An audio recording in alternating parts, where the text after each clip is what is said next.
We're back here at 10 of the Ice Pavilion. I'm Michael Castellano, joined now by Newhouse Sports Media Center reporter Cody Love.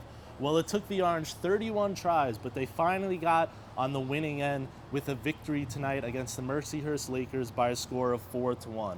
Melissa Piacentini scored 2 goals for the Orange on the evening in what was really one of the more impressive victories for the team in the program's history, right, Cody? Well, absolutely, Mike. It's one that they needed. They were a bit frustrated lately with all the ties that they've been having, and they, of course, went down to their rivals, the Lakers, 5-1 here at Kennedy last night. So that was a bit of a bitter pill to swallow, especially giving them such a hard game last night, but then falling flat a bit in the third. But this time around, it was kind of a tale of two nights because they came back out and did the opposite. They gave them a taste of their own medicine, as Jen Gilligan told us, and they came out and played a very tough game. Both teams did. But in the end, it was Syracuse coming out on top and getting the goals that were needed to win.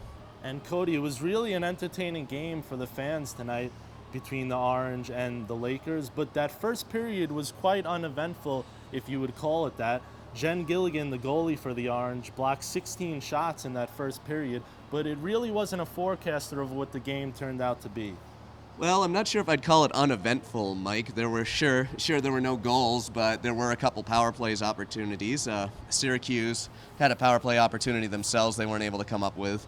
Mercyhurst did get quite a lot of shots out of their 2 power play opportunities, and that's where you really saw Gilligan standing on her head, as you said, and as Julie Nurse said in the post-game. Yes. But you did also have some good chances. Syracuse came right out of the gates looking strong. Melissa Piacentini tried to pick the top left corner. Maybe she would have had a hat trick tonight had she done that, Right. But she just missed the net, went high off of just above the shoulder of Amanda McCullough and the crossbar.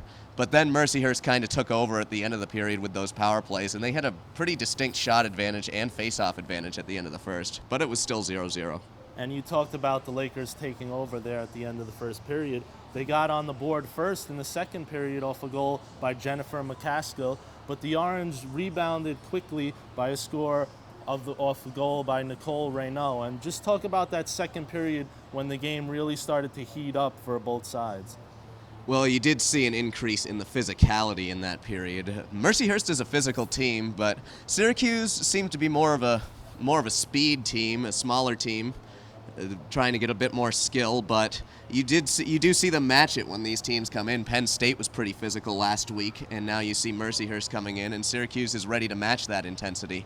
But you had that controversy. I don't know if it was really a controversy. Jen Gilligan sure wasn't happy about it. Right. That McCaskill goal, it appeared to be some goaltender interference, as far as I could tell. And but it really took the refs a long time to make a decision on that. oh yeah, the coach and I agree with them. What's taking them so long there to figure this out? Goaltender interference is generally a judgment call in my mind, so I don't really know what they were reviewing, and not only in my mind, in the rule book. Right. I shouldn't say in my mind because it's actually a rule.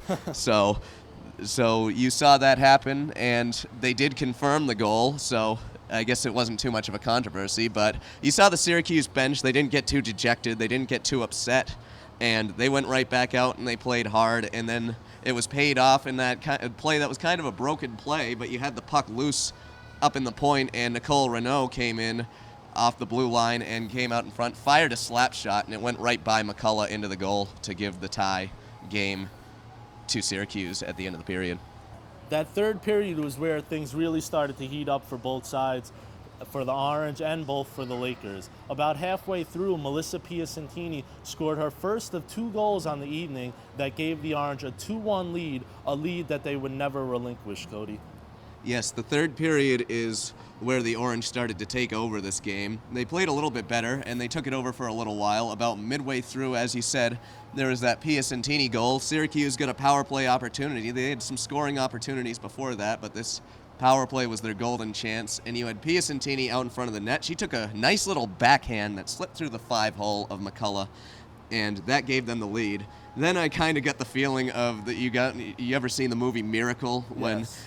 Michael Ruzioni scores that goal to give the U.S. the lead, and it feels like the Soviet Union is just storming the barricade. Mercyhurst was storming the barricade tonight. There were all sorts of shots. It was a very tense game, very tense affair towards the end, but then about 2 minutes to go, they pulled the goalie, and Alicia Burris got down to the other end, and she added an empty netter. Mercyhurst called a quick timeout. They still had a minute to go. That's enough time to come back and tie the game if they're quick, but But when that happened, they pulled their goalie again, and then Piacentini picked up a loose puck, skated it all the way down to the other end, and put it in the empty net. And that sealed the first ever win against Mercyhurst for the Orange. And the Orange ultimately won the game 4-1, and what was, we said before, just a great win for the team and the program, and it really gives them motivation going into their Friday game with Vermont. They'll take a break from CHA action and face Vermont here at Tennedy next Friday at 7 p.m. And reporting here at Tennedy Ice Pavilion for the Newhouse Sports Media Center, I'm Michael Castellano with Cody Love. Have a good night.